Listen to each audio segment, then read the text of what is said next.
A história é muito mais do que eventos que aconteceram simplesmente ao acaso. Sabe, quando analisamos a história, tenho certeza de que veremos momentos em que as orações mudaram todo o curso da história. Lembro-me da Segunda Guerra Mundial, quando os aviões de Adolf Hitler bombardeavam Londres. E frequentemente naquelas noites, quando a costa do litoral de Londres ficava escura porque se acendessem as luzes das casas e na cidade seria possível identificar onde estavam certas instalações e os alemães poderiam bombardeá-las. Mas, durante aquele período, na escuridão daquelas noites inglesas, havia milhares de cristãos orando para que o nazismo e o fascismo fossem contidos e para que a liberdade religiosa pudesse ser preservada na Europa e, mais recentemente, em 1989, durante a queda do Muro de Berlim. Não havia razão lógica para o Muro de Berlim cair. Porém, no mínimo durante 4 ou 5 anos, na Alemanha Oriental, centenas de cristãos oraram. Eles oraram por liberdade. Sabe, a oração faz uma diferença enorme. Faz diferença no mundo político e também faz diferença na igreja, na vida espiritual. Toda grande renovação na história aconteceu em grande parte por causa das orações. Se você analisar, por exemplo, a igreja cristã primitiva e voltar ao livro de Atos, qual foi o papel da oração no derramamento do Espírito Santo no dia dos Atos? Qual foi o papel da oração em todo o livro de Atos para renovar os ministérios? Quando você olha, por exemplo, o capítulo 1 do livro dos Atos, a Bíblia diz no capítulo 1, versículo 14, todos estes perseveraram unanimemente em orações e súplicas. Os discípulos se ajoelharam e eles oraram.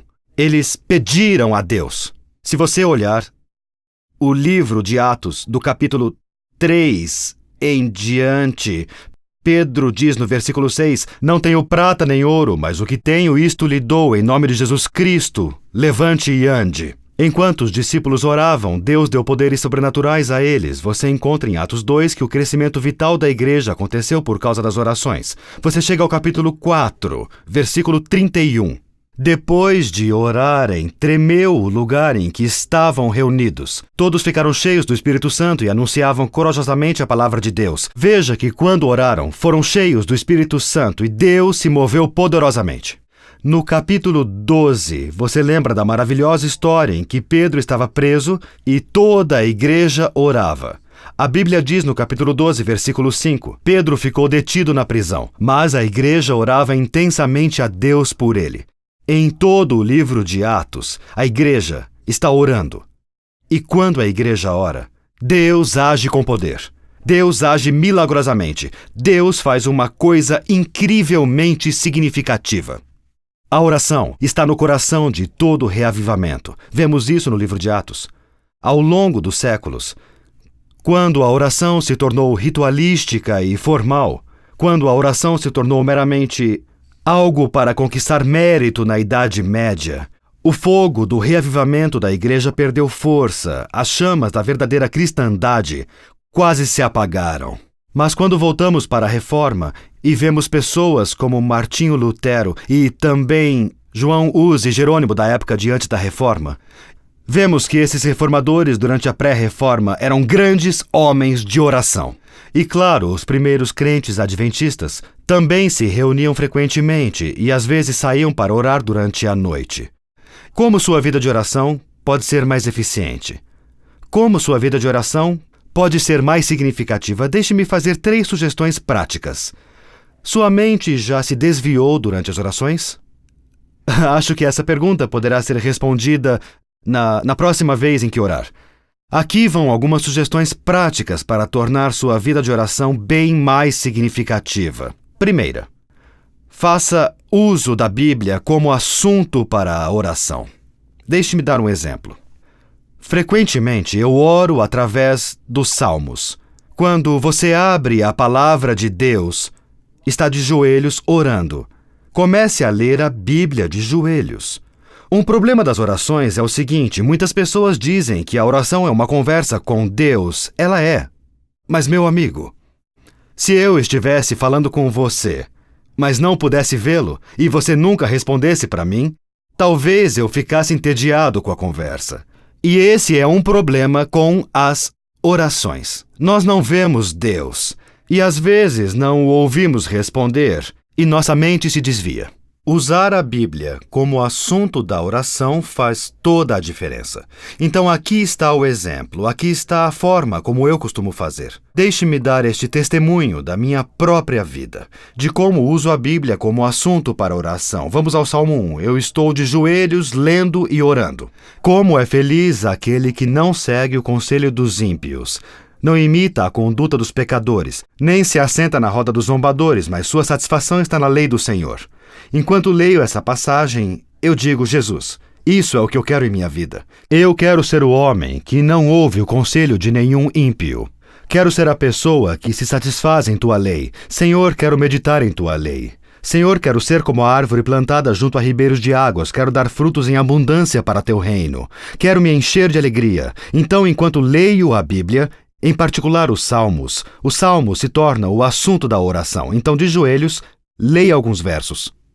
Enquanto lê, deixe o Espírito gravar na sua mente. E enquanto o Espírito grava em sua mente, você vai repetindo para Deus as mesmas palavras que Deus está colocando em sua mente. Deixe-me dar outro exemplo do Salmo 32.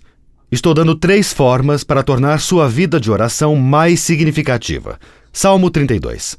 Como é feliz aquele que tem suas transgressões perdoadas. Ó Jesus, ajude minha transgressão e meu pecado a serem perdoados. Nunca permita que a culpa se acumule em minha vida. Então estou lendo a Bíblia. Versículo 3. Quando guardei silêncio, o meu corpo definhava de tanto gemer. Pois dia e noite a tua mão pesava sobre mim e esse sou eu. Às vezes não quero confessar meus pecados, às vezes sou muito arrogante, às vezes sou muito orgulhoso, mas, Senhor, não quero ficar em silêncio. Quero confessar meus pecados a Ti. Minha vitalidade foi transformada em calor desértico. Senhor, me falta energia e força porque a condenação e a culpa do pecado estão esmagando a minha vida. Senhor, não quero isso. Senhor, eu quero uma experiência vital, nova e significativa contigo. Versículo 7. Tu és meu abrigo, me preservarás das angústias, me cercarás de canções de livramento. Senhor, seja meu abrigo. Senhor, me preserve das angústias. Senhor, me cerque de canções de livramento. Jesus, essas são tuas palavras para mim. Eu o instruirei e ensinarei no caminho que você deve seguir, o aconselharei e cuidarei de você. Jesus, me instrua e me dê sua palavra. Meu amigo, torne a Bíblia o assunto de suas orações. Se você fizer isso, vai encontrar uma nova vitalidade, um novo frescor em sua vida de oração. A segunda coisa que eu achei muito útil, tire do seu bolso uma caneta ou um lápis. Pegue um pedaço de papel e escreva nesse pedaço de papel algo muito simples. É só pegar um papel e escrever. Então, escreva coisas bem específicas pelas quais quer orar. E eu uso um modelo que se chama modelo ACTS, A-C-T-S. Tenho certeza que em português também vai funcionar. Em ACTS, A é para adoração, o C é para confissão, o T é para testemunho e o S é para súplica. Então, eu escrevo o seguinte. A. Adoração. Por que eu tenho que louvar a Deus hoje? Por qual motivo eu devo louvá-lo? Quero louvá-lo porque é o Criador. Quero louvá-lo porque Ele é o Todo-Poderoso. Quero louvá-lo porque não há problema em minha vida que Ele não resolva. A segunda é C, eu não quero confessar. Como o Senhor está me movendo a ponto de confessar? O Senhor está me movendo para que eu precise me abrir com Ele e ser honesto com Ele. A terceira é T de testemunho. O que posso dizer? Sou grato pela minha esposa, meus filhos, meu trabalho, minha saúde. Qual é o meu testemunho? Súplica. O que quero pedir a Ele. Então, eu uso o modelo ACTS. Pegue um pedaço de papel e escreva todas essas coisas. Escreva por que quer adorar Jesus, as coisas que deseja confessar. Escreva as coisas pelas quais é grato. As coisas que deseja pedir a Ele, e se ajoelhe com esse pedaço de papel. E quando se ajoelhar, às vezes ponho sobre a Bíblia, às vezes abro a Bíblia, e ao fazer isso, eu começo a repassar essa lista em voz alta.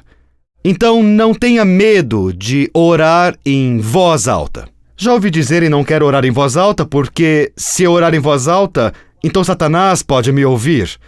O último lugar em que Satanás quer estar é onde alguém está orando. Já notou que Jesus orava em voz alta? Vou dar 2 ou 3 evidências disso.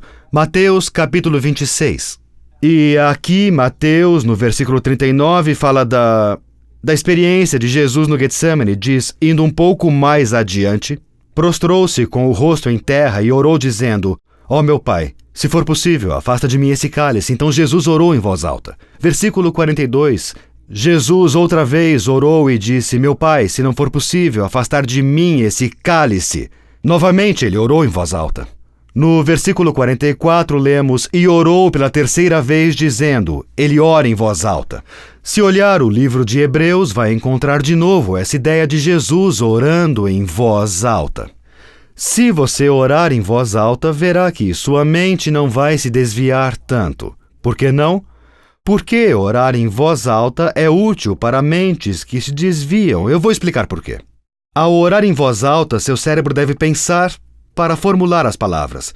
Se sua mente começar a se desviar, seu cérebro irá numa direção diferente e sua boca vai parar de falar. E assim que isso acontece, e você fica em silêncio, você diz, eu devia estar orando, e acaba voltando. Então não tenha medo de orar em voz alta. Jesus orava em voz alta.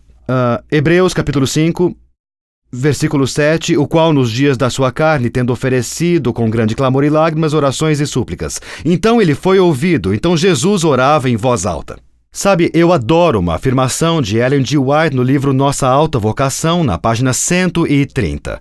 Diz o seguinte, aprenda a orar em voz alta onde só Deus pode te ouvir. Aprenda a orar em voz alta onde só Deus pode te ouvir.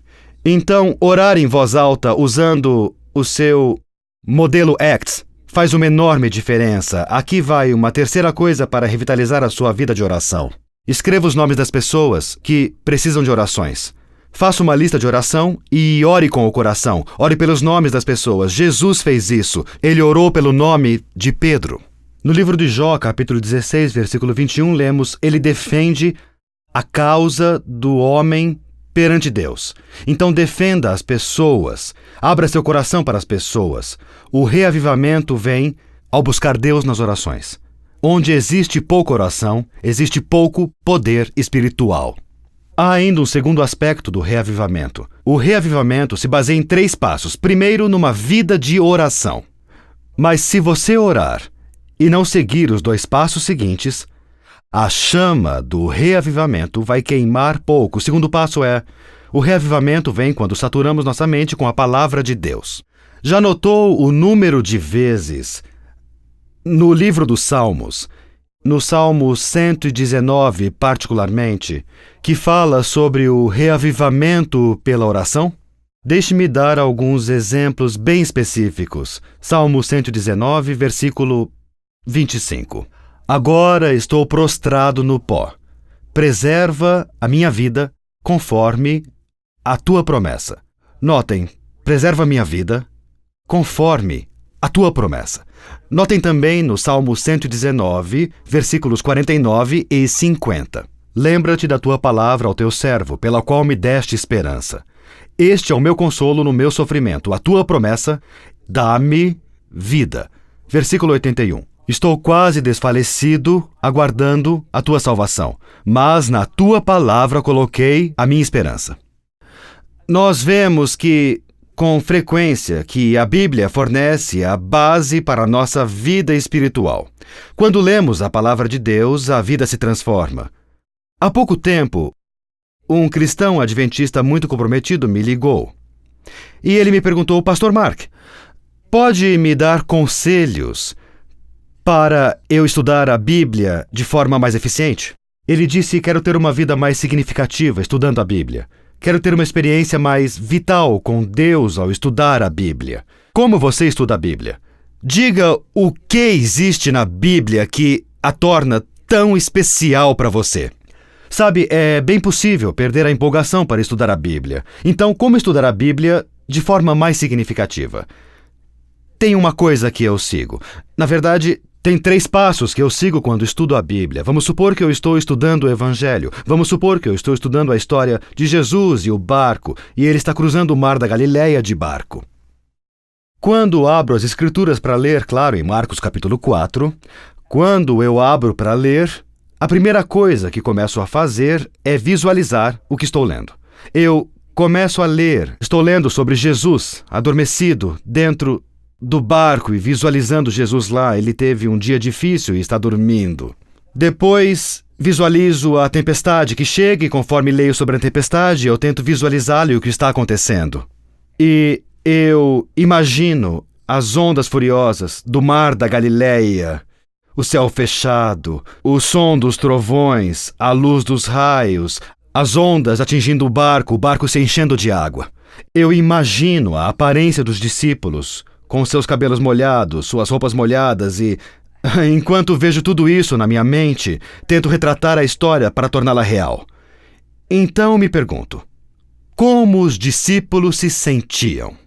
Eles eram experientes no mar, já tinham enfrentado tempestades. Como eles se sentiam? E que emoções vivenciaram? Eles estavam apavorados e clamaram, "Ó Jesus! Jesus, nos ajude! Vamos morrer, não se importa!" Então eu digo, como me sentiria se eu estivesse lá? E que lições posso tirar para a minha vida hoje? Navegando num barquinho pelo mar, isso pode causar temor. Isso pode causar frustração.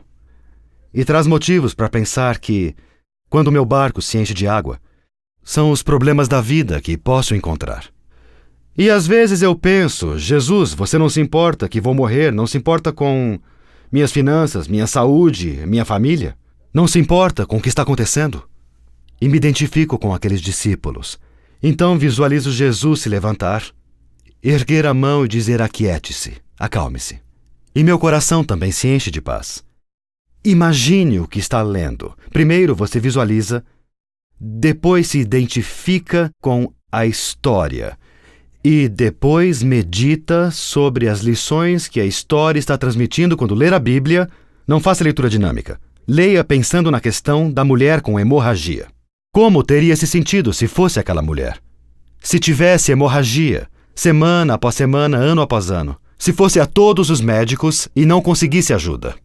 Se você tivesse gastado todo o dinheiro que tinha, como você teria se sentido naquele momento? Que tipos de pensamentos você teria na sua vida?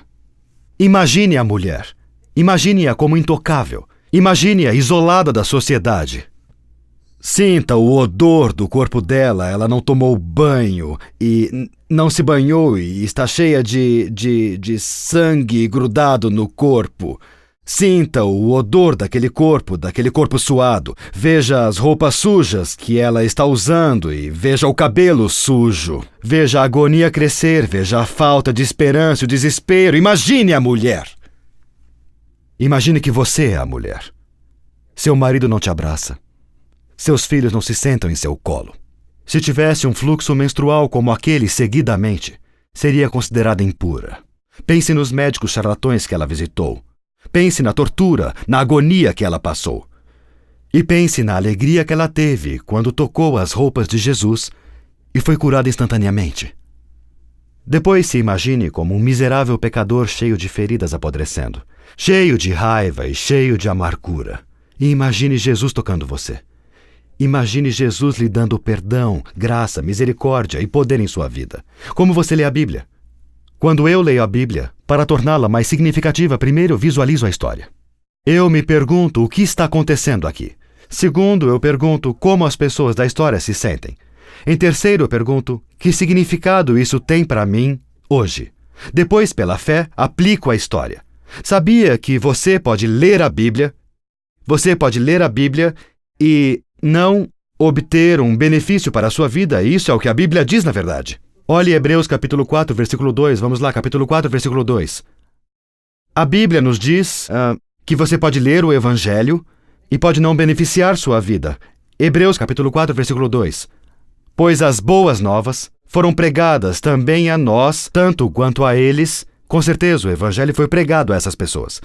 Tanto quanto a eles, mas a mensagem que eles ouviram de nada lhes valeu. pois não foi acompanhada de fé por aqueles que a ouviram. Então um grupo de pessoas ouviu a palavra de Deus. Ela foi pregada, mas de nada valeu, porque não estava acompanhada de fé. Quando ler a palavra de Deus, acompanhe-a com fé. Aplique-a em sua vida. Agarre essas promessas com fé e diga: essa promessa é para mim. Quando ler uma promessa como tudo posso naquele que me fortalece, Filipenses 4:13, diga: sim, Jesus, isso é para mim, eu acredito com fé. Filipenses 4:19, o meu Deus suprirá todas as suas necessidades. Sim, Jesus, eu aceito com fé. 1 Coríntios 10:13, não sobreveio a vocês tentação que não fosse humana, e Deus é fiel. Ele não permitirá que sejam tentados além do que podem suportar. Sim, Jesus, eu acredito. Então agarre as promessas de Deus pela fé, incorpore-as. O reavivamento virá ao orarmos. O renascimento virá ao lermos sua palavra e aplicá-la em nossas vidas. A Bíblia transforma nossas vidas. Mas espere um minuto. Lembro-me de um grupo de pessoas na Bíblia que leu a Bíblia, que encheu suas mentes com a palavra de Deus, que memorizou com grande paixão porções da Bíblia e que se dedicou, mas crucificou Jesus.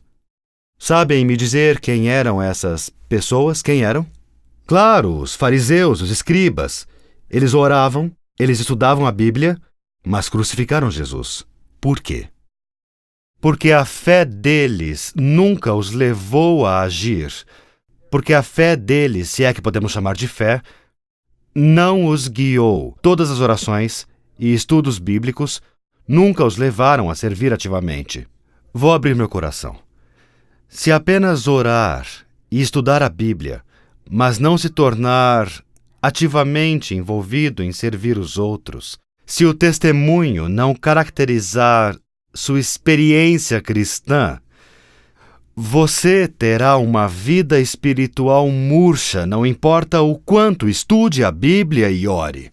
Porque só o estudo bíblico e as orações, sem foco no testemunho, são como comer sem se exercitar. Você pode se sentar num banquete de comida vegetariana e pode comer feijão e arroz, pode comer salada, milho e ervilhas.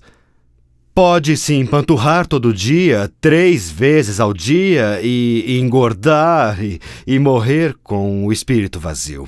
Você pode ir à igreja todo fim de semana, ouvir a palavra de Deus e dizer Deus seja louvado, e diariamente comer e comer, mas se não fizer exercícios espirituais, se não testemunhar por Jesus, você vai se encontrar com uma vida espiritual que vai morrer. Lembra que Jesus disse em Atos 20:32, é mais abençoado. Fazer o quê? Vamos olhar a passagem da Bíblia, vamos lá. Atos 20, procure versículo 32. Essa é uma passagem vital para a vida espiritual. Atos capítulo 20 e procure, na verdade, é versículo 35. Tenho-vos mostrado em tudo que, trabalhando assim, é necessário auxiliar os enfermos e recordar as palavras do Senhor Jesus que disse, mais bem-aventurada coisa é dar do que receber. Quem é mais bem abençoado, quem dá o estudo bíblico ou quem recebe? Quem é mais abençoado, quem leciona ou quem aprende? Quem é mais abençoado, quem organiza o grupo ou quem comparece ao encontro? Posso garantir que se você sair e testemunhar por Jesus, isso fará diferença em sua vida espiritual. Quando você se envolve ativamente em servir os outros, isso causa uma diferença dramática em sua vida espiritual. Quer crescer espiritualmente? Envolva-se no serviço. Quer crescer espiritualmente? Envolva-se no testemunho. Adoro a forma como Ellen White coloca. Em O Desejado por Todas as Nações. Ela diz, para desenvolver um caráter como o de Cristo, devemos trabalhar como ele trabalhou. E em Atos dos Apóstolos, página 105, ela aborda os discípulos e fala em como a igreja se congregou num lugar de Jerusalém.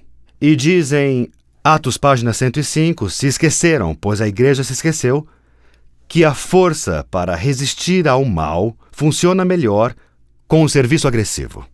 Como você ganha força resistindo ao mal? Com orações e estudo bíblico, talvez, mas funciona melhor com o serviço agressivo. Quanto mais me envolvo em testemunhar para os outros, quanto mais compartilho minha fé com os outros, cada vez mais a minha própria fé vai crescer. Já vi isso acontecer muitas vezes, há muitos e muitos anos.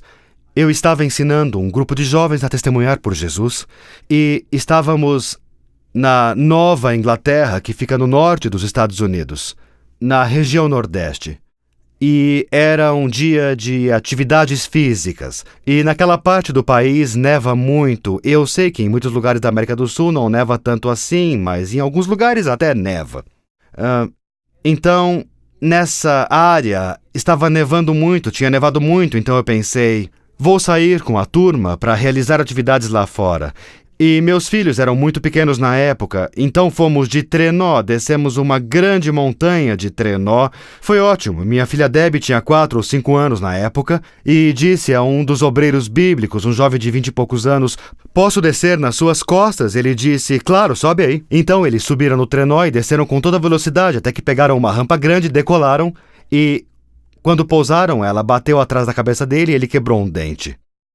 Fomos a um dentista adventista da nossa comunidade e eu disse para ele que ele havia quebrado o dente e era melhor ir ao dentista. Quando estava sentado na cadeira, o dentista perguntou, jovem, o que você faz? E ele respondeu, trabalho com o pastor Finley, pastor Mark Finley, eu dou estudos bíblicos e eu realmente adoro. E o dentista disse, eu gostaria de fazer isso um dia, mas acho que não sei como. E meu jovem amigo disse a esse dentista profissional, você frequentou uma escola adventista? Sim, respondeu o dentista, eu frequentei uma escola adventista. Frequentou um colégio adventista? Sim. Frequentou uma faculdade de medicina? Sim. E depois de tantas escolas adventistas, não sabe dar um estudo bíblico? Sabe de uma coisa? Eu nem sequer me formei no colégio e dou estudos bíblicos. Doutor, venha comigo. O doutor não pôde resistir ao convite.